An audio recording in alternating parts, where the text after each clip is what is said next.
Au nom du Père et du Fils et du Saint-Esprit, ainsi soit-il. Notre Père qui es aux cieux, que votre nom soit sanctifié, que votre règne arrive, que votre volonté soit faite sur la terre comme au ciel. Donnez-nous aujourd'hui notre pain de chaque jour. Pardonnez nos offenses, que nous pardonnons à ceux qui nous ont offensés. Et ne nous laissez pas succomber à la tentation, mais délivrez-nous du mal, ainsi soit-il. Je vous salue Marie, pleine de grâce, le Seigneur est avec vous. Vous êtes bénie entre toutes les femmes, et Jésus, le fruit de vos entrailles, est béni. Sainte Marie, Mère de Dieu, priez pour nous pauvres pécheurs, maintenant et à l'heure de notre mort, ainsi soit-il. Saint Joseph, priez pour nous. Nos saints gardiens, priez sur nous. Nos saints patrons, priez pour nous. Au nom du Père et du Fils et du Saint-Esprit, ainsi soit-il. Ma chère fidèle, on continue avec la spiritualité. Je vous ai parlé un petit peu de la diversité la fois dernière, des différentes écoles de spiritualité. Il n'y a qu'une seule foi, mais il y a différentes spiritualités, ça veut dire différentes voies personnelles. Bien sûr, il y a une seule voie. En principe, ça veut dire notre Seigneur Jésus-Christ dit « Je suis la voie, la vérité et la vie ». Mais chacun doit aller sa voie, ça veut dire sa voie de régler, donc de enlever, diminuer, éliminer les vices, et chacun a des vices différents, et de acheminer selon ses vertus qu'il a naturellement, mais qu'il doit encore régler. Il ne faut pas les exagérer parce qu'on a tendance à exagérer ses propres vertus, donc pas exagérer les propres vertus, mais tenir dans le juste milieu. Et ensuite, en tout ça, axer sur notre Seigneur Jésus-Christ, développer une relation avec notre Jésus-Christ, en minimum en l'imitant, en étudiant, imitant ses vertus. Donc d'abord, il faut savoir qu'est-ce que Jésus-Christ aurait fait à ma place. Eh bien, il faut d'abord savoir comment il est. Donc on étudie les évangiles. Donc pour chacun, c'est différent, puisque chacun a des vices différents, caractère, complexion, tempérament différents. Il n'y a pas deux personnes qui sont les mêmes. Donc, il n'y a pas deux personnes qui ont le même acheminement spirituel. Hein. Quoi qu'on a la même foi et le même nom de Jésus-Christ, mais on a toute sa voie à aller, comme on a toute sa vie. Il n'y a pas deux personnes qui ont exactement la même vie. Eh bien, c'est la même chose pour la vie surnaturelle. Il n'y a pas deux êtres vivants, n'est-ce pas? Pas de plantes, animaux, hommes, anges. Pas deux vies surnaturelles qui sont les mêmes. Vous voyez déjà la diversité, la variété des saints. Il y a des martyrs, il y a des vierges, il y a des confesseurs, il y a des saints qui ont exercé héroïquement telle ou telle vertu. Voilà, il y a une diversité de saints. Les uns ne sont pas les autres, donc voilà. Et nous aussi, nous devons aller notre chemin à nous. Bien sûr, on cherche des exemples, par préférence des saints qui ont eu le même chemin. Voilà, c'est pour ça qu'on cherche aussi les pédagogues, les pères, les maîtres à penser qui développent une spiritualité qui me va, n'est-ce pas, qui me va à moi. Alors, pour voir quel tempérament on a, j'ai déjà fait avant donc 4 conférences sur les tempéraments et le caractère. Parce que chacun, donc, effectivement, il doit tenir compte de son tempérament, un caractère, etc. Il va les connaître. Les Grecs disaient « Connaissez-vous vous-même » ? Connais-toi toi-même. La connaissance de soi, c'est le début de la sagesse. Eh bien, dans la série sur YouTube, vous allez voir FR, ce sont tous les... Sur FR, donc il y a NL, ça veut dire tous les vidéos néerlandophones. Alors FR, c'est tous les vidéos francophones. Eh bien, dans francophone, vous regardez spiritualité, et dans spiritualité, il y a combien? Spiritualité, il y a un nombre de... 27. En ce moment, il y a 27 déjà conférences que j'ai fait déjà dans le passé. Eh bien, les 4 premières conférences sont justement ça, la psychologie pratique. Donc, qu'on voit un petit peu les 4 tempéraments fondamentaux. Ensuite, toutes les puissances de l'âme, etc. Parce que dans les tempéraments, il y a encore une diversité de possibilités, n'est-ce pas? Donc, ça, c'est connaître soi-même. Voilà. Donc ça, je ne vais pas répéter ça, c'est sur Internet, c'est sur mon site, donc 4 conférences sur la psychologie. Mais je n'ai pas fait l'autre fois, donc je n'ai pas parcouru la spiritualité dans l'Église, qui dépendent donc effectivement de votre tempérament, si telle ou telle chose vous attire, parce que vous n'êtes pas obligé de faire tout. Comme quelqu'un qui se fait religieux, il entre dans un ordre, il fait le choix, il ne peut pas entrer dans tous les ordres. Il est bien capucin, ou bénédictin, ou jésuite, ou carme, ou camaldule, ou cartusien, ou cistercien. Donc il y a des dizaines de possibilités, mais il faut faire un seul choix, n'est-ce pas? Eh bien, donc on a parcouru, donc déjà la fois dernière, l'Église à l'Occident, c'était donc Saint Ambroise qui a commencé, Saint Augustin, Saint Cassien, le Père de l'Église qui parle aussi donc de la vie spirituelle, parce que le grand travail des pères d'Église, quand l'Église est sortie de catacombes, des 3 siècles premiers de persécutions sanglantes, eh bien les pères de l'Église ont fait 2 choses en tant qu'écrivains, hein, en tant que confesseurs. Ils ont fait 2 choses les plus importantes. C'est d'abord d'expliquer l'Écriture sainte et la tradition, surtout le commentaire de l'Écriture sainte, mais bien sûr aussi la tradition. Et ensuite, de réfuter des hérésies. Très important, parce qu'il y a pas mal de diables. Après, donc, avoir suscité de persécutions sanglantes, les 3 premiers siècles, ils commençaient à susciter à l'intérieur de l'Église des hérésies, des hérétiques. Donc, c'est au père donc, de l'Église de réfuter les hérésies et de développer la doctrine de l'Église, hein. Surtout l'explication de l'Écriture sainte et la tradition aussi. Mais il n'y a pas encore beaucoup de magistères au début.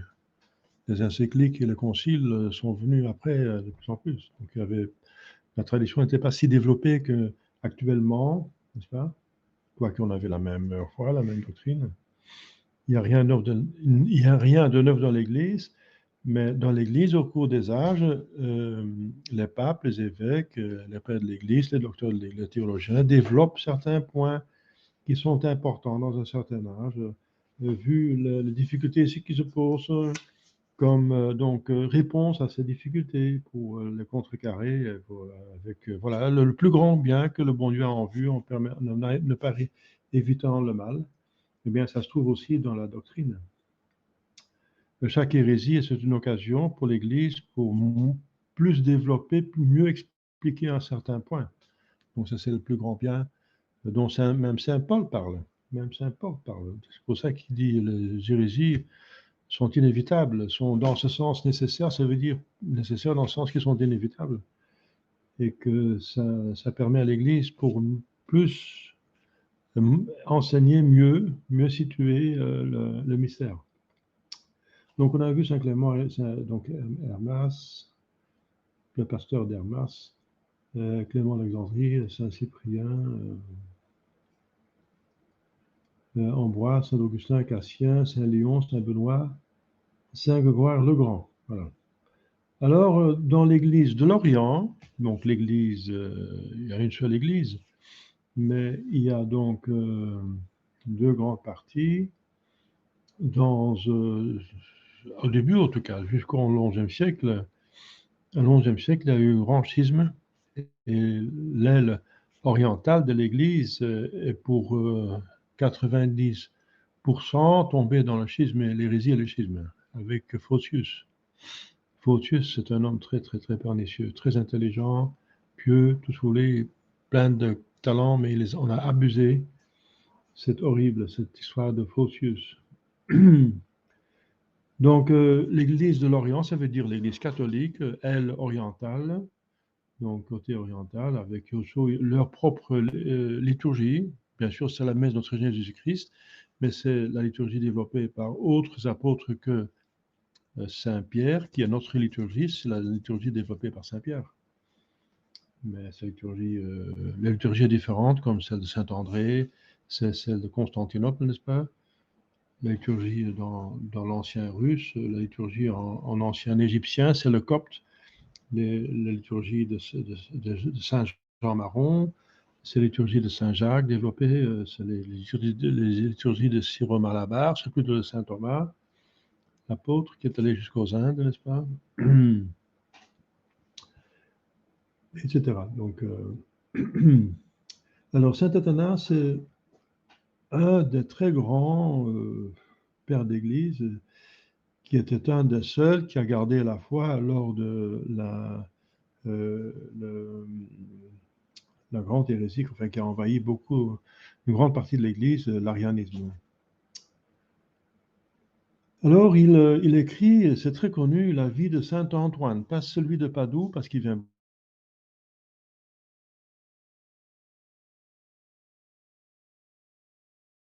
Saint Antoine de Padoue vient.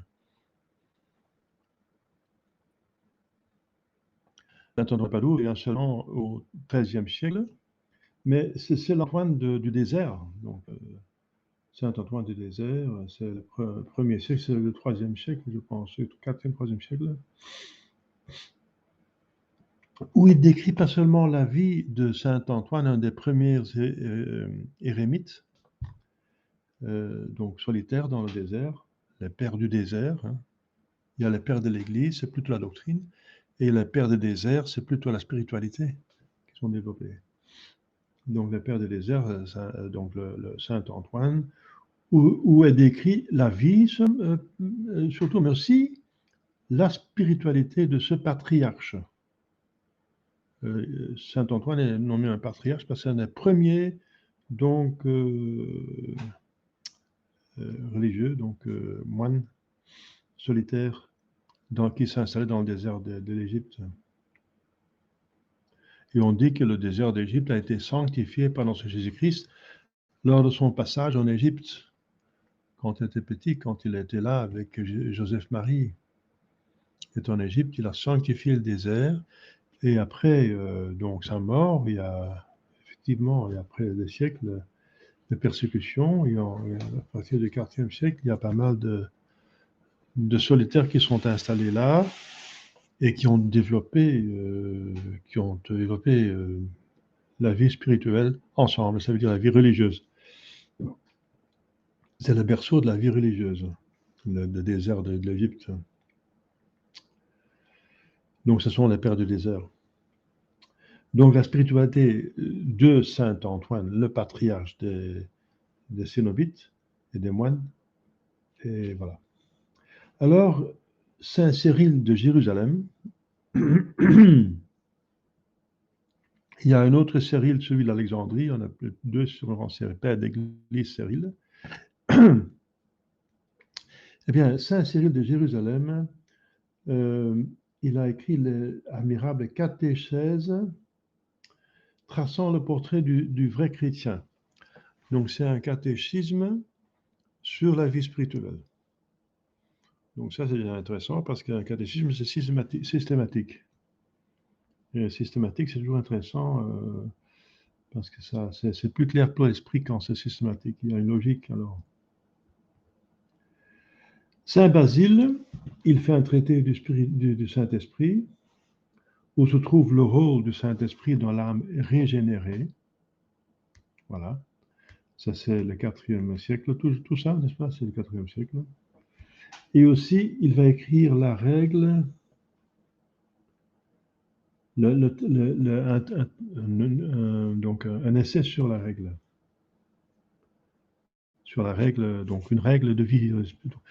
Parce que c'est un principe universellement accepté que pour acheminer progresser dans la vie spirituelle, il faut une règle.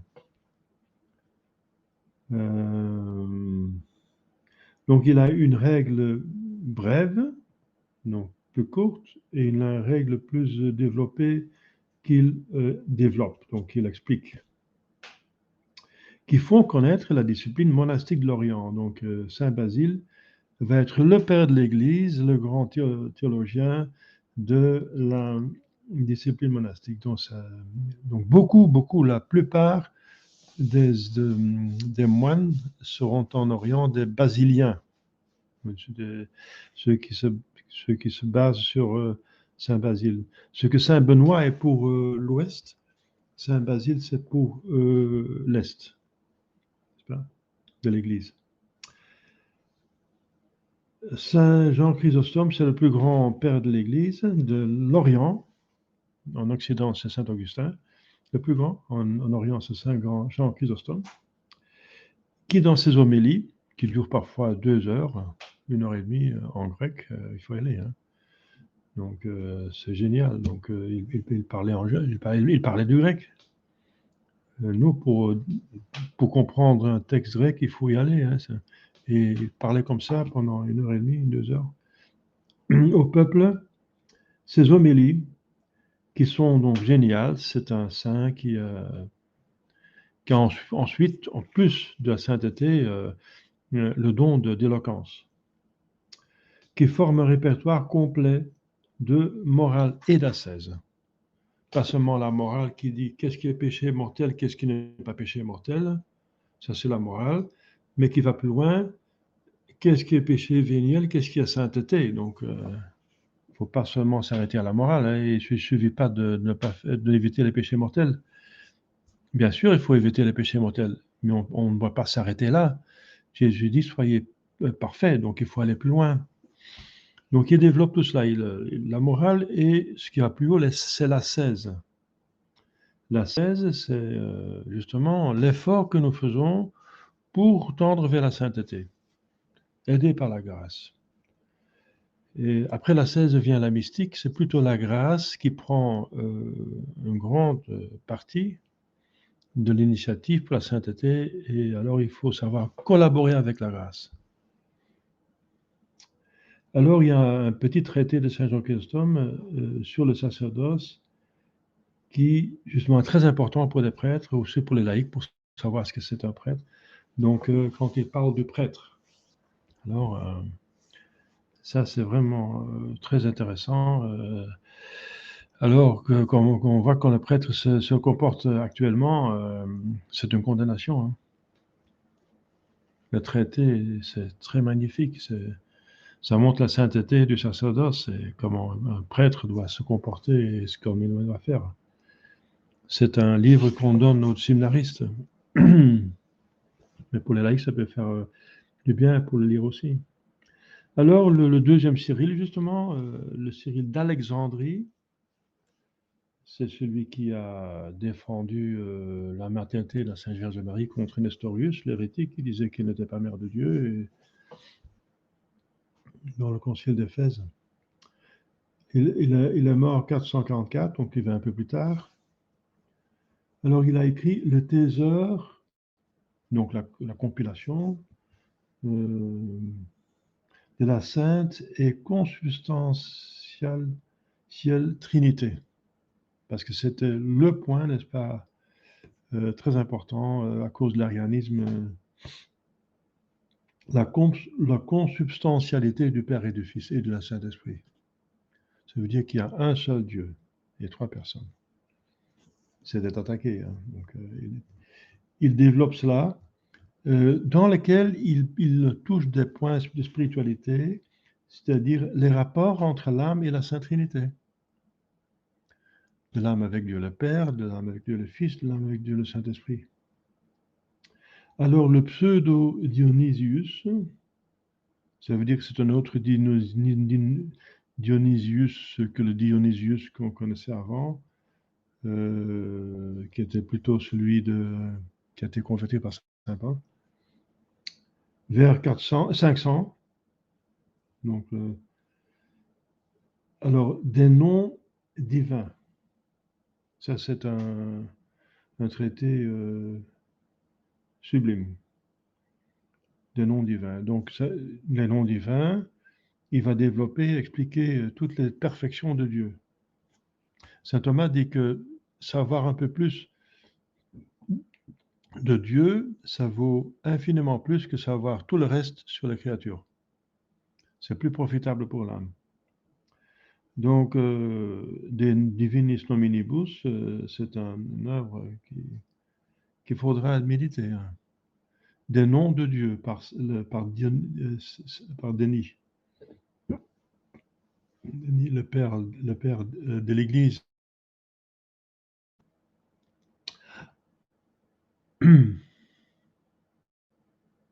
Ensuite, il fait aussi un traité sur l'hiérarchie ecclésiastique.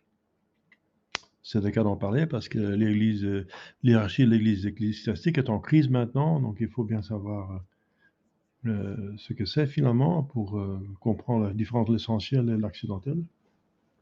Et ensuite, il a donc une théologie mystique. Il développe une théologie mystique. Alors, c'est finalement peut-être un des premiers qui a parlé vraiment explicitement de la théologie mystique. Donc, on a vu que Saint Jean Chrysostome parlait de la 16, mais Saint Dionis, donc Denis, Dionysius, c'est Denis en français, il va parler de la théologie mystique. Sa doctrine sur la contemplation a inspiré presque tous les auteurs subséquents. Donc, c'est fondamental. Son traité sur la contemplation. Vous voyez, il y a pas mal de choses à étudier. Hein. Il ne faut pas s'arrêter à des livres n'importe qui, n'importe quoi. Étudier ces livres, n'est-ce pas, des grands maîtres. On ne s'occupe pas assez de cela, n'est-ce pas? On lit des livres de deuxième main, de deuxième rang, troisième rang, quatrième rang, je ne sais pas quoi, quel auteur, ou d'une autre pieuse sœur, n'est-ce pas, avec tout le respect pour les sœurs, mais vous comprenez ce que je veux dire, c'est déjà du deuxième main, etc., troisième main, il faut aller à la source, hein. Donc de la doctrine catholique, par exemple, des noms divins, ça c'est...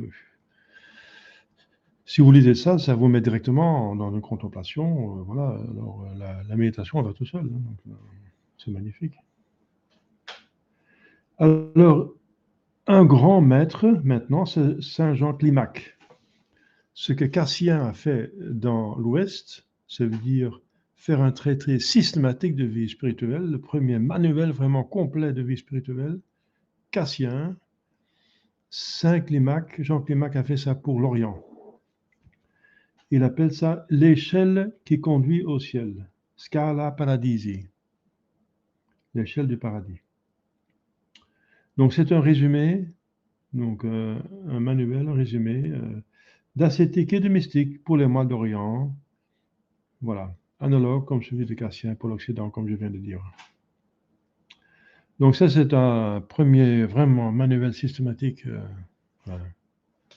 Vous voyez, vous avez pas mal de livres à étudier, hein, si vous voulez. Hein, avec ça, déjà, vous êtes parti pour une année ou deux. Hein. Mais ça vaut la peine. Hein. Là, vous ne trouvez pas mieux que ça. Hein. Ce sont les pères de l'Église, vraiment inspirés, plongés dans l'Esprit Saint, en contact avec les autres pères d'Église à l'époque, des pères d'Église eux-mêmes, qui ont connu encore de loin les apôtres, la doctrine des apôtres retentit encore dans leurs oreilles. C'est les premiers siècles. Ensuite, il y a Saint Maxime le Confesseur. C'est déjà le 6e, le 7e siècle. Il a complété et éclairci la doctrine de Denis, donc le pseudo Dionysius, sur la contemplation en la rattachant au Verbe incarné qui est venu nous déifier. C'est important. C'est important pour la contemplation qu'on se concentre sur notre Jésus-Christ. Parce que nous sommes des animaux, n'est-ce pas? Raisonnables bien. Donc notre intelligence, nous sommes aussi des anges, incarnés, disons. Animaux raisonnables, si on prend le point de vue du corps, si on prend le point de vue de l'âme, on dit des anges incarnés, ça veut dire, en tout cas, on est un composium, on est un composé de corps et d'âme. Eh bien, donc, pour la contemplation, n'est-ce pas, des choses purement spirituelles, c'est peut-être trop difficile. Donc, Sainte Thérèse d'Avila, qui est quand même la maîtresse de contemplation pour les carmélites, c'est elle aussi qui a dit que c'est très important, c'est incontournable qu'on médite notre Seigneur Jésus-Christ. Parce que le Seigneur Jésus-Christ, c'est quelqu'un de sensible. On peut l'imaginer, de le voir, de le parler, de l'entendre, c'est ça, hein? L'application des sens, comme on dit, parce qu'il a un corps. Donc c'est facile à se représenter. Mais essayez de vous représenter Dieu. Pensez à Dieu. Impossible. Si vous représentez Dieu, c'est déjà pas vrai. Parce que chaque représentation est quelque chose de limité. C'est infiniment en dehors de Dieu qui est infini. Donc, ou bien vous imaginez rien et c'est rien. Alors, c'est rien. Ou si vous pensez à Dieu, ou bien vous pensez à quelque chose et c'est encore à côté de la plaque, infiniment à côté de la plaque. Donc, allez-y, hein. Donc, c'est ça le problème de penser à Dieu. Donc, la solution, c'est bien sûr de penser à la révélation, tout ce qui a été révélé de Dieu, hein. C'est par exemple ce que fait le pseudo-Dionys. Mais ce qui est encore beaucoup plus fort, c'est tout simplement se tourner vers notre Dieu incarné. Jésus-Christ, c'est justement Dieu qui s'est mis à notre niveau pour communiquer avec nous. Alors profitez-en. La communication de nous avec Dieu se passe par notre Jésus-Christ. Donc il a fait ça spécialement pour communiquer avec nous. Il s'est mis à notre niveau, à notre portée. Il est devenu homme pour être parmi nous hommes, pour nous parler, pour nous enseigner, montrer l'exemple. Donc voilà. Donc pour penser à Dieu, il n'y a rien qui est si facile et si bien que penser à notre Jésus-Christ, le Verbe incarné. Voilà. Et c'est Maxime le Confesseur qui donc va rattacher ces doctrines de Denis au Verbe incarné plus que a fait le Père Denis.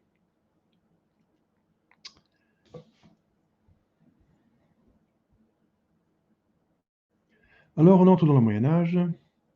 Il y a plusieurs écoles. L'école la plus connue et très importante, comme je viens de dire tantôt, c'est l'école bénédictine de Saint-Benoît.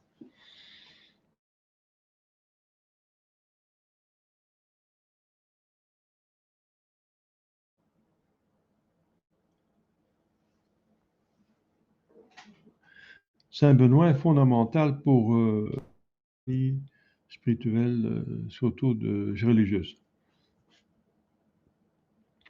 À l'abbaye du Bec, en Normandie, il y a pour commencer Saint Anselme, qui est de l'école bénédictine. Saint Anselme, 11e siècle, fin du 11e siècle, dont les méditations, donc c'est une œuvre qui s'appelle Méditation, et une autre œuvre, les prières, sont pleines d'une piété à la fois dogmatique et affective. Donc à boire et à manger, donc il y a tout ce qu'il faut. Donc Saint Anselme, un père de l'Église qui fait deux ouvrages, en même temps dogmatique et affectif. Ensuite, il y a un autre ouvrage, Cur Deus Homo, Pourquoi l'homme-dieu, où l'on trouve de solides considérations sur l'offense, la vertu des satisfactions du Christ. Pourquoi un homme-dieu? Eh bien, à cause du péché, etc. Il va développer ça. À l'abbaye de Cîteaux, une abbaye très célèbre et très grande, n'est-ce pas? Il y a Saint Bernard, début du XIIe siècle. C'est le dernier des pères de l'Église. C'est le XIIe siècle, donc début du XIIe, c'est le dernier père de l'Église. Après, on ne va plus parler de père de l'Église, on va parler de docteur de l'Église. Donc Saint Bernard, dont la piété affective et pratique a exercé une immense influence sur tout le Moyen Âge. Bernard, de l'école bénédictine. On a les sermons, donc selon le temporal, ensuite selon le sanctoral, ensuite selon les faits divers, ensuite les sermons sur le Cantique des Cantiques, ça veut dire c'est un livre de l'Écriture sainte. Alors, il a écrit des considérations, ce sont des méditations. Ensuite, un essai sur les degrés de l'humilité et de la superbe, donc de l'orgueil. Et bien sûr, Saint Benoît, c'est celui qui a fait le premier, donc le traité de l'humilité, qui a fondé sa règle sur les degrés d'humilité. Eh bien, Saint Bernard a la même chose des degrés de l'humilité, l'humilité étant une vertu fondamentale. Liber de diligendo Deo. Alors, encore une vertu plus importante, il va écrire un livre, un essai, un traité de comment aimer Dieu. Qu'est-ce que c'est aimer Dieu? Sur l'amour de Dieu. Ensuite, au monastère de Rupertsberg, près de Bingen en Allemagne, Saint Hildegard, Liber Divinarum Operum, le livre des œuvres de Dieu. Donc, c'est très populaire actuellement. Il y a beaucoup de gens qui tirent beaucoup de profit de ces livres. Pas seulement des révélations pour la santé, donc médicinales, mais aussi spirituelles. Alors, il y a au monastère de Helfa, en Saxe, c'est encore en Allemagne, Sainte Gertrude la Grande. C'est la fin du XIIIe siècle. Sainte Mechtilde de Ackerborn, c'est la même époque. Et Mechtilde de Magdebourg, même époque. Donc, Sainte Gertrude, Mechtilde et notre Mechtilde. Mechtilde d'Ackerborn, Mechtilde de Magdebourg. Leur révélation, caractérisée par une piété simple et affective, manifeste une tendre dévotion au Sacré-Cœur. Donc là sont les grands écrits de Sainte Gertrude concernant le Sacré-Cœur. Donc on trouve d'abord, avant d'aller chez Sainte Marguerite Marie, il faut aller chez Sainte Gertrude pour comprendre la dévotion du Sacré-Cœur. Au monastère de Alvastra en Suède, Sainte Brigitte, c'est le XIVe siècle, dont les révélations, donc c'est son livre Les Révélations, décrivent d'une façon vive et réaliste les mystères et surtout la passion de notre Seigneur. Il y a des prières de Sainte Brigitte, mais comme vous savez, les prières sont très bonnes, magnifiques et très fortes, n'est-ce pas? Mais les promesses qui sont attachées sont sur l'index. Donc l'Église ne se porte pas garant des promesses. Donc les promesses sont fausses. C'est quelque chose qui a été ajouté par quelqu'un d'autre. Mais les prières de Sainte Brigitte qui sont très populaires sont très fortes, n'est-ce pas? Sont porteuses de beaucoup de grâce. Parce qu'ils mettent en contact avec la source de grâce, la passion de Jésus-Christ. Au monastère de Castel, au Palatinat, c'est en Italie, Jean de Castel, de Adherendo Deo. Comment adhérer à Dieu? Comment rester fidèle à Dieu? Adhérer à Dieu.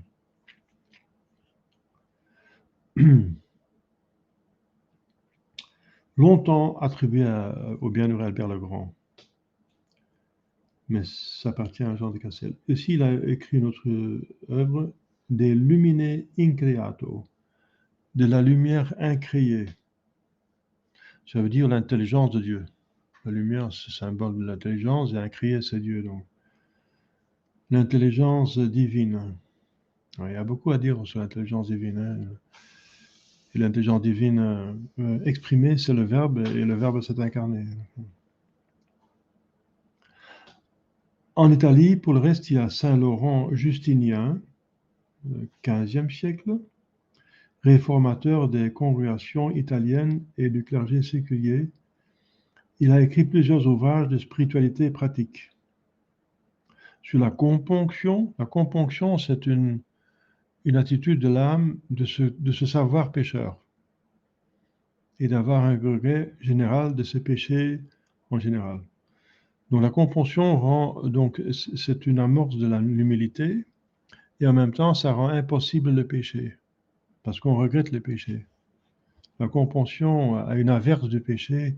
Donc la componction est très importante parce que c'est une fille jumelle de l'humilité et ça rend, et c'est contre le péché, n'est-ce pas? Ça rend le péché impensable, finalement, en pratique.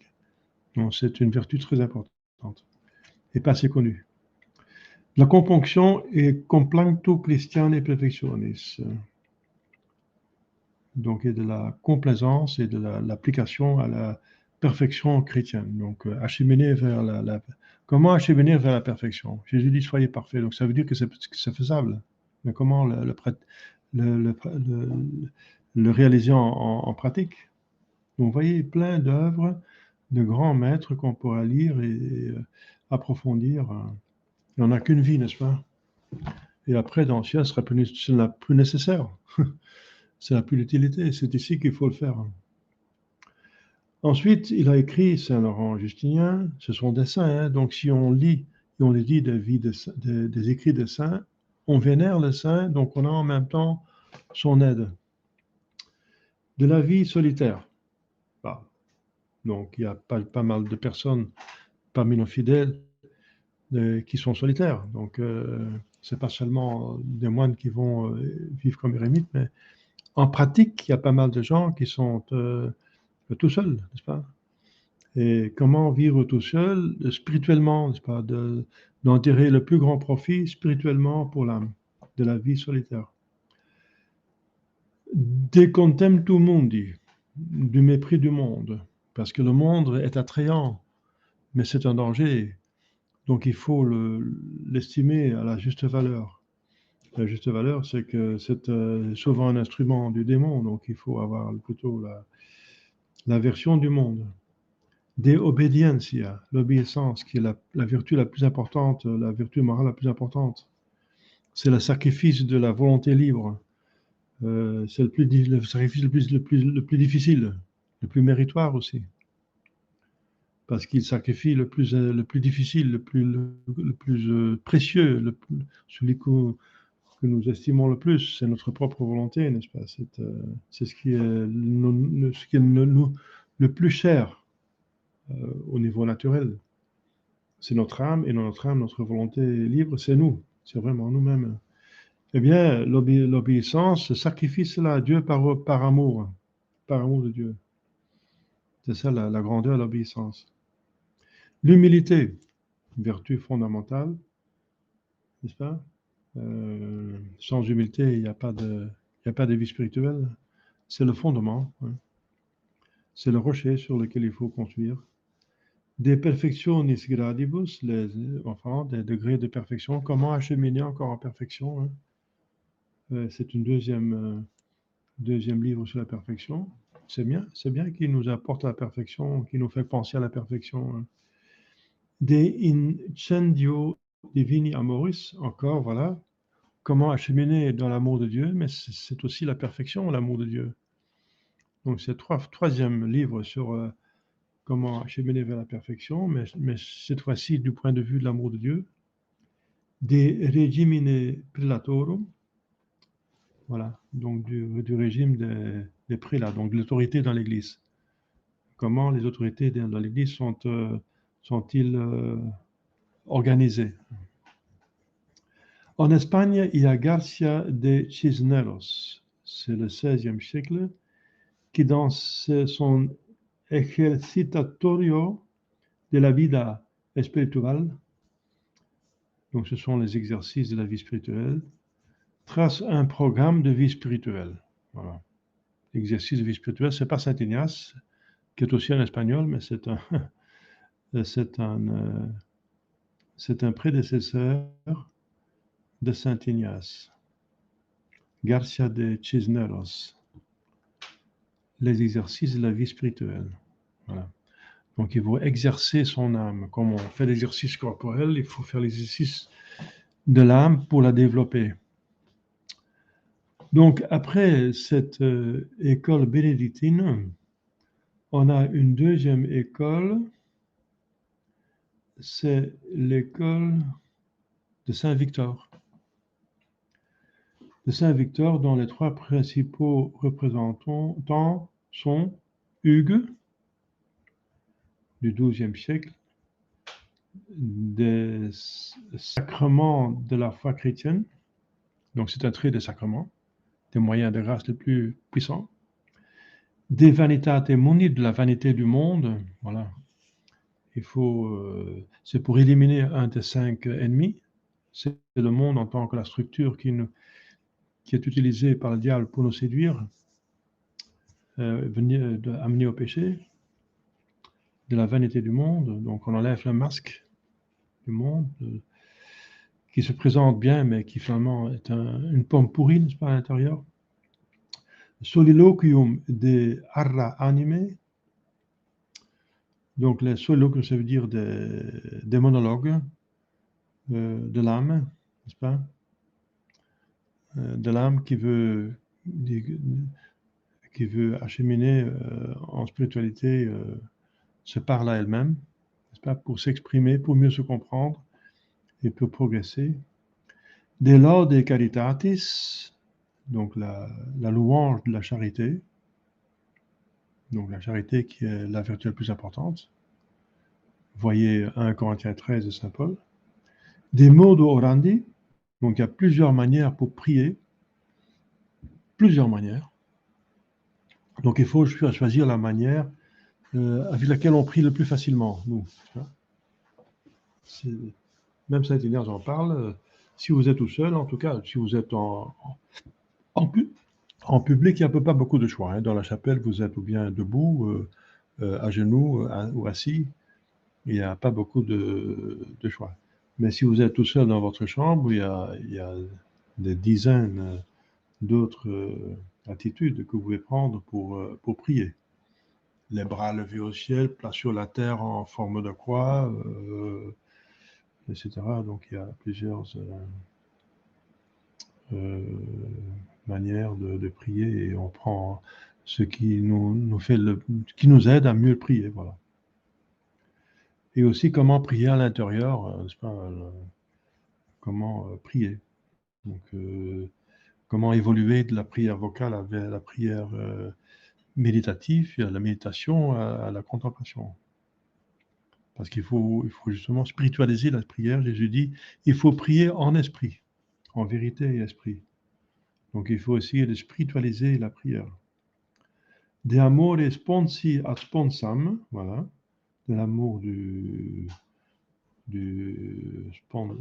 l'époux à l'épouse, c'est notre Jésus-Christ à l'Église ou à l'âme. L'âme, la sponsa, c'est l'âme chrétienne qui a notre Jésus-Christ comme époux, n'est-ce pas, qui veut communiquer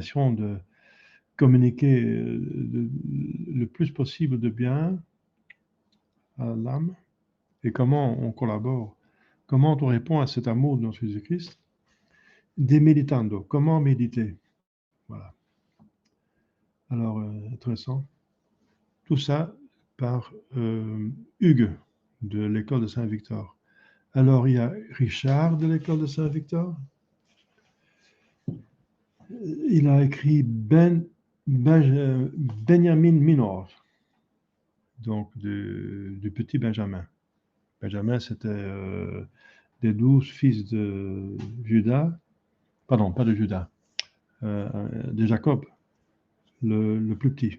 Donc Jacob avait 12 fils, dont sont sortis les 12 tribus, et Benjamin, c'était le plus petit, le plus jeune. Ceux de preparazione ad contemplationem. Donc, comment se préparer à la contemplation? La contemplation, c'est la prière la plus haute. Ensuite, il a écrit Benjamin majeur, donc Benjamin plus grand, qui est devenu plus grand. C'est de la grâce de la contemplation. Donc, d'abord la préparation à la contemplation et ensuite la grâce de la contemplation. On contemple. Et ensuite, il a écrit Exposition du Cantique des Cantiques. Oui, ça, c'est vraiment. Le Cantique des Cantiques, c'est un livre de l'Écriture sainte qui montre la relation amoureuse de l'âme et Dieu. C'est magnifique. Donc, expliquer ça, n'est-ce pas, pour aider l'âme à entrer dans cet amour de Dieu. Ensuite, Adam, de l'école de Saint-Victor, un autre auteur qui a écrit Les séquences. C'est le poète de l'école. Donc, il a écrit des poésies sur la spiritualité. Donc, tous les trois de l'école Saint-Victor, Hugues, Richard et Adam, partent du symbolisme de l'univers pour aller à Dieu par la contemplation. Parce que tout est créé à l'image de Dieu, donc ils partent de l'image de Dieu pour arriver à Dieu, à comprendre Dieu, ce qui est tout à fait logique, pour mieux contempler. Troisième école qu'on voit dans l'Église latine, Moyen-Âge, c'est l'école dominicaine, donc de Saint-Dominique, qui a une spiritualité qui est basée sur la théologie dogmatique et morale, faisant corps avec elle. Donc, c'était pas encore séparé. La spiritualité faisait encore une avec la morale, c'est bien. La morale, comme je viens de dire là tantôt, s'occupe surtout entre la différence entre les péchés mortels et véniels.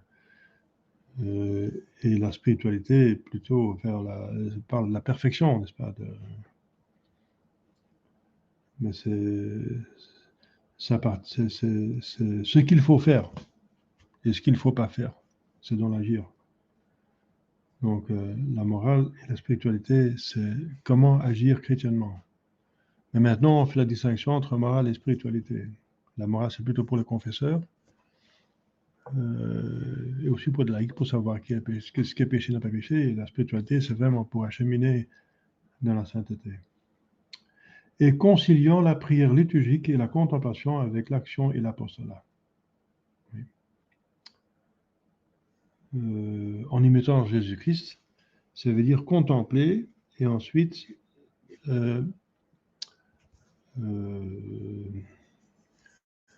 donner aux autres ce que nous avons contemplé. Donc étudier, prier et ensuite prêcher. Parce que Jésus-Christ priait la nuit et le jour il prêchait. Donc Saint Dominique lui-même, du XIIIe siècle, est le fondateur de l'ordre des frères prêcheurs. Il élabora les constitutions, d'après celles des prémontrés, donc les règles de l'ordre, en vue de former des prédicateurs savants, capables de défendre la religion contre les adversaires les plus doctes, parce que les évêques ne faisaient pas leur devoir. C'était le devoir des évêques d'étudier et de réfuter les hérétiques, mais puisque les évêques négligeaient, beaucoup d'évêques négligeaient cet office, le bon Dieu a suscité un ordre qui va suppléer à cela, n'est-ce pas? L'ordre des dominicains. Donc des prédicateurs qui vont donc contempler, étudier et prêcher. On parle aussi de l'ordre des prêcheurs à cause de cela. Et qui sera l'ordre qui donnera le plus grand théologien, comme saint Thomas d'Aquin. Ensuite, donc, dans cette école, il y a Saint Albert le Grand, qui a écrit les commentaires en Dionysium Areopagitum. Le commentaire. Il a commenté les écrits de Denis l'Aréopagite. C'est le Denis qui a été converti par Saint Paul, un des premiers théologiens, n'est-ce pas? C'était un philosophe grec qui était converti sur l'Aréopage et qui a écrit 4 livres. Voilà. Albert le Grand va écrire, excusez-moi, Albert le Grand va écrire 4 livres sur la théologie. Il va écrire une somme théologique. C'est le maître de saint Thomas d'Aquin, hein. C'est Albert le Grand. C'est son maître. Donc, lui déjà a écrit une somme théologique, donc sommaire de toute la théologie, et surtout une œuvre sur la messe, le sacrifice de la messe, qui est la liturgie la plus importante. Le plus sacro-saint dans l'Église, c'est la messe, le très saint sacrement. Ensuite, on a bien sûr saint Thomas d'Aquin, en tant qu'il a écrit sur la spiritualité, l'auteur Angélix de théologie, qui a donc traité excellemment de toutes les questions importantes d'ascétique et de mystique dans ses divers ouvrages, dans la somme théologique, dans les commentaires sur les épîtres de saint Paul, sur le commentaire sur le Cantique de Cantique, commentaire sur les évangiles, la Catena Aurea, qui est aussi traduit en français, Catena, la chaîne d'or, l'opuscule de la perfection de la vie spirituelle, l'office du Saint-Sacrement, plein de piété doctrinale et affective. Donc ces textes divers ont été distribués dans un ordre logique par plusieurs éditeurs, par exemple de Valgornera dans la Mystica Theologiae de saint Thomas. Ensuite, il y a dans cette école dominicaine le très connu saint Vincent Ferrier. Donc au XVe siècle, saint Vincent Ferrier, qui a fait beaucoup de miracles, qui a écrit La vie spirituelle, un petit chef-d'œuvre dont saint Vincent de Paul faisait son livre de chevet. Donc un livre à retenir. La vie spirituelle de saint Vincent Ferrier. C'est comme un livre comme l'imitation de Jésus-Christ, n'est-ce pas? Un livre de base, un livre de chevet, qu'on peut méditer et reméditer.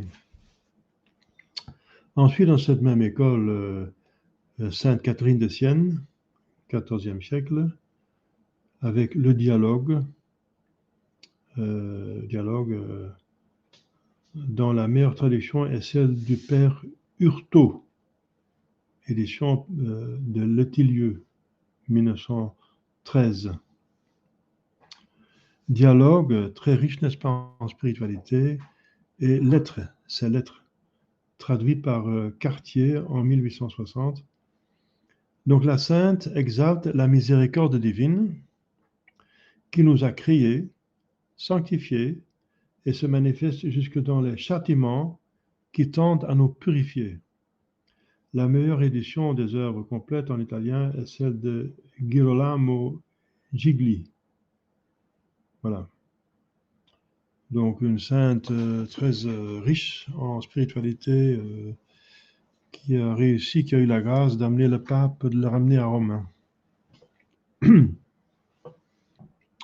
Dans cette même école, il y a le connu maître, le célèbre maître Eckhart, XIVe siècle, allemand plutôt, hein, allemand, dont il ne reste que des fragments qui ne permettent pas de reconstituer sa doctrine,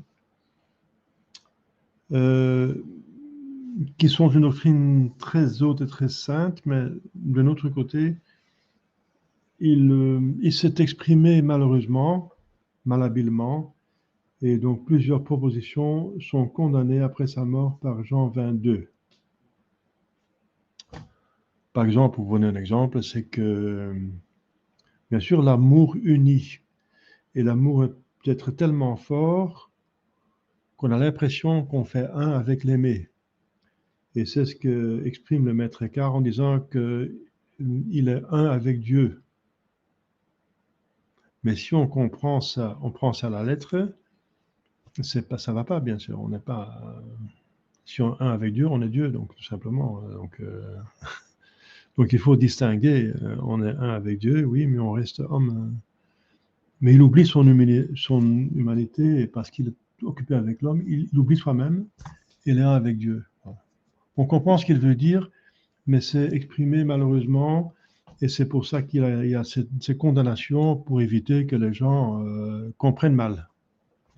Mais on comprend qu'il a voulu dire autre chose finalement. Hein, il faudra finalement une explication de ces œuvres. Donc Maître Eckhart, qui, pour le reste, c'est beau ce qu'il écrit, hein, mais il faut faire attention. Hein. La même chose avec Toller. Encore un Allemand, n'est-ce pas, 14e siècle, auteur de sermons qui, par leur doctrine élevée et enrichie de comparaisons, frappent vivement ses contemporains. Oui. Ça, c'est la haute mystique. Hein. Et dans cette même école, il y a le troisième Allemand, Henri de Suzeau, 14e siècle, dont les œuvres ont été publiées en allemand par le père de Nifle. Die Schriften des Heiligen Suso, Hendrikus Suso, en français par le père Thiriot, œuvre mystique de Henri Suso, Gabalda, Paris. Oui, c'est un amour très très fort et très mystique, n'est-ce pas? C'est un amour impestif de Dieu, n'est-ce pas? Mais c'est beau, c'est magnifique. Hein. Tout ce qui est amour de Dieu est magnifique, bien sûr. Mais c'est à admirer, mais pas. C'est presque inimitable. Et parfois, c'est une pieuse exagération qui est presque imprudente. Hein. Il va tellement aimer le bon Dieu qu'il va écrire avec un couteau le nom de Dieu sur sa poitrine. Donc, c'est une expression d'amour, mais c'est pas à imiter. Figurez-vous, Saint Chantal Frémiot a fait la même chose. Donc, c'était une Suissesse, donc Saint François de Sales a dû aussi la calmer. Hein. Mais c'est la ferveur des nouveaux convertis, disons. Nouveaux convertis et qui sont capables à tout, mais qui manquent un petit peu de prudence, qui doivent être accompagnés par un grand maître. Alors, la fois prochaine, on pourra parler de l'école franciscaine. Franciscaine. On a passé 1 heure. Donc, c'est beaucoup, hein, mais c'est pour vous montrer la richesse dans l'Église catholique qu'il faut. C'est pas assez connu. C'est pas assez connu, n'est-ce pas? Ce sont des trésors qui dorment. C'est pas bien, n'est-ce pas? C'est dommage. Napoléon dit qu'on gagne la guerre pas avec les soldats qu'on a, mais pas avec les soldats qui sont engagés. Il faut utiliser ces trésors, n'est-ce pas? Il faut les méditer, il faut les chercher. Ils se trouvent dans les bibliothèques, les grandes bibliothèques des diocèses, et même il y en a qui sont réédités, bien sûr. La plupart existent quelque part dans les grandes bibliothèques, et il y en a même qui sont réédités et qu'on peut acheter. Est-ce qu'il y a des questions entre-temps? Oui. Est-ce que c'est important de lire des livres, des œuvres des saints qui sont de même, qui sont femmes ou hommes, ou de la même caractère de toi? Oui, oui, comme je viens de dire au début, que c'est bien, quand on a le choix, de choisir un saint, un auteur, un père de l'Église, un saint, qui a vécu à peu près une vie qui est semblable à la vôtre. Donc, un religieux va prendre un saint religieux, une mère de famille va prendre une mère de famille comme exemple, etc. Commençant par la Sainte Vierge Marie, c'est la plus haute. Un enfant, on va prendre plutôt des enfants comme exemple. On donne aux enfants des enfants saints comme exemple, comme Saint Hermann Vins et la petite lignée, n'est-ce pas? Et bien sûr, aussi le métier. Il y a plusieurs saints qui ont exercé des métiers. Saint Yves pour l'avocature, Saint Éloi pour le forgeron. Il y a Saint Luc, peintre et médecin. Donc on va, oui, on a. Donc c'est mieux, c'est effectivement mieux parce que le saint peut vous communiquer plus facilement des grâces et des vertus qu'il a appliquées et reçues soi-même dans sa vie. Donc, si vous êtes dans la même circonstance, il va vous donner plus facilement ces grâces-là dont vous avez besoin. Donc, c'est quand même important, effectivement, de chercher un saint qui correspond à votre vie. Ouais. Ça, vous aurez plus de résultats comme ça en faisant cela, n'est-ce pas? Quoi qu'il y a des saints universels, comme la Sainte Vierge Marie et Saint Joseph, hein, et Saint Michel Archange. Donc, ça, c'est les saints qui sont là pour tout le monde. Mais il y en a quand même des saints particuliers. Hein. Sainte Rita est aussi connue pour les choses des esprits, mais en particulier pour les femmes qui ont des maris difficiles. Elle a eu un mari difficile. Au Sainte Godelieve aussi a un mari difficile. Hein. Sainte Godelieve de Gistel. Donc il y a de tout, n'est-ce pas? Toutes les circonstances de la vie, tous les croix qu'on peut avoir. Pour le prêtre, voilà, il y a des saints patrons. Pour le prêtre, c'est Saint Jean-Marie Vianney, le curé d'Ars. Si on est théologien, c'est saint Thomas d'Aquin. Si on est chantre dans l'église, si on chante, c'est Sainte Cécile. Ah, pour la spiritualité en général, c'est Sainte Thérèse de Lisieux. Si on prêche des retraites, on invoque Saint Ignace. Donc, si on suit les retraites, donc, si on est sur la route, on demande Saint Christophe, hein, qui a porté le Christ. Donc, vous voyez, c'est connu. Donc, j'ai des livres avec des saints qui correspondent à les circonstances de la vie, aux difficultés, aux maladies et au patronage, au métier. Effectivement. Oui, c'est la meilleure chose.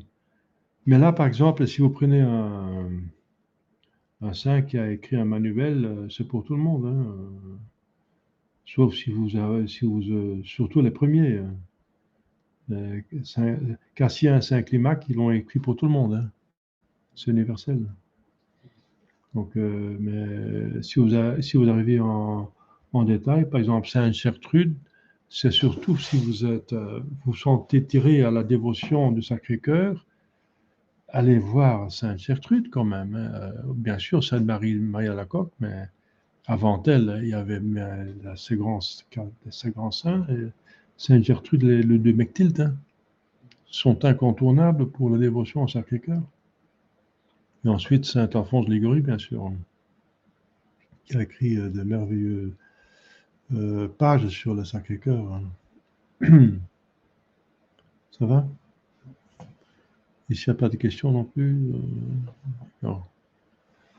Voilà. On va remercier le bon Dieu pour toutes ses richesses.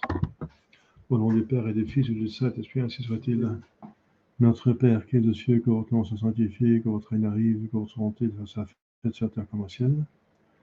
Donne-nous aujourd'hui notre pain de chaque jour, pardonne nos offenses, comme pardonnons celui de notre pensée. Et ne nous laissez pas succomber dans la tentation, mais délivrez-nous du mal, ainsi soit-il. Je vous salue Marie, pleine de grâce, le Seigneur est avec vous. Vous êtes bénie entre toutes les femmes, et le fruit de votre entrailles est béni. Sainte Marie, Mère de Dieu, priez pour nous pauvres pécheurs, maintenant et à l'heure de notre mort. Saint Joseph, priez pour nous. Saint Jean Gardien, priez sur nous. Saint Patron, priez sur nous. Au nom du Père et du Fils et du Saint-Esprit, soit-il. Voilà. Donc, réfléchissez, faites un petit peu la publicité de cette conférence pour que d'autres personnes puissent en profiter. Merci.